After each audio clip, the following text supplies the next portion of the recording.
আসসালামু আলাইকুম। সবাই কেমন আছেন? আশা করি সবাই অনেক অনেক ভালো আছেন। আল্লাহর অশেষ রহমতে আমরাও অনেক ভালো আছি। বাড়ি থেকে আসার পর আর একদিন কোনো ভিডিও করা হয়নি, তো এটা হচ্ছে বাড়ি থেকে আসা তৃতীয় দিন। তো তৃতীয় দিন আপনাদের সাথে একটু বারান্দাটা শেয়ার করছি। আর সকাল সকাল ঘুম থেকে ওঠার পরে দেখি যে এত বৃষ্টি হচ্ছে, বাগান বিলাস গাছে কিছু ফুল আছে।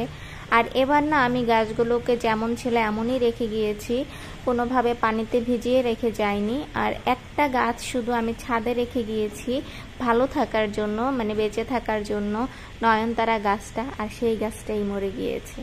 আসলে ছাদে রেখে গিয়েছিলাম ভালো থাকার জন্য, গাছটা যেন বেঁচে থাকে, কারণ নয়নতারা গাছ দেখা যায় যে প্রতিদিন 2বারও পানি দিতে হয়, মরে যায় নালে শুকিয়ে যায়। তো আমি ভাবলাম যেহেতু বৃষ্টি আসে বা বাসার অন্যদেরও গাছ আছে ছাদে, তো তারা হয়তো একটু পানি দিয়ে দিবে। বাট এসে দেখি যে গাছটা মরে গিয়েছে। আমার এত খারাপ লেগেছে গাছটার জন্য। আর এই নয়নতারা গাছটা ছিল অন্যরকম কালারের একটা ফুল ছিল, খুবই ভালো লাগতো কালারটা। সচরাচর ওই কালারটা পাওয়া যায় না। তারপর এখানে এই যে কাঁঠাল ভেঙে নিয়েছি।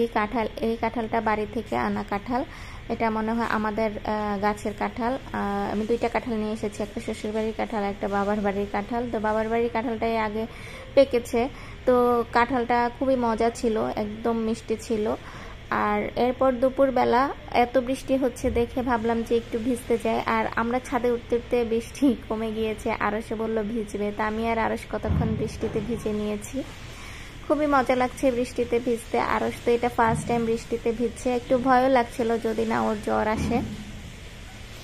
তো বেশিক্ষণ ভেজে নিয়ে একটু একটু গা ভিজছিল, মাথা পুরা ভিজে নিই। তারপর চলে এসেছিলাম আর এসে গোসল করে দিয়েছি ভালো করে ওর।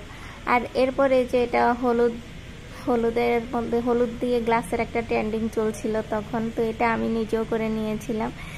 এটা আসলে একটা মানে হলুদ দেওয়ার পরে এটাতে একটা আলো হয়, এটাই হচ্ছে, আর তেমন কিছুই না, দেখতে সুন্দর লাগে ফ্ল্যাশ লাইটের কারণে। তা আমিও করে নিয়েছিলাম। এটা কেমন লাগছে আপনারা বলবেন। তো আজকের ভিডিও এই পর্যন্ত। সবাই ভালো থাকবেন, সুস্থ থাকবেন, আমার জন্য দোয়া করবেন, আমার চ্যানেলের সাথেই থাকবেন। আর যারা এখনো আমার চ্যানেল সাবস্ক্রাইব করেননি একটা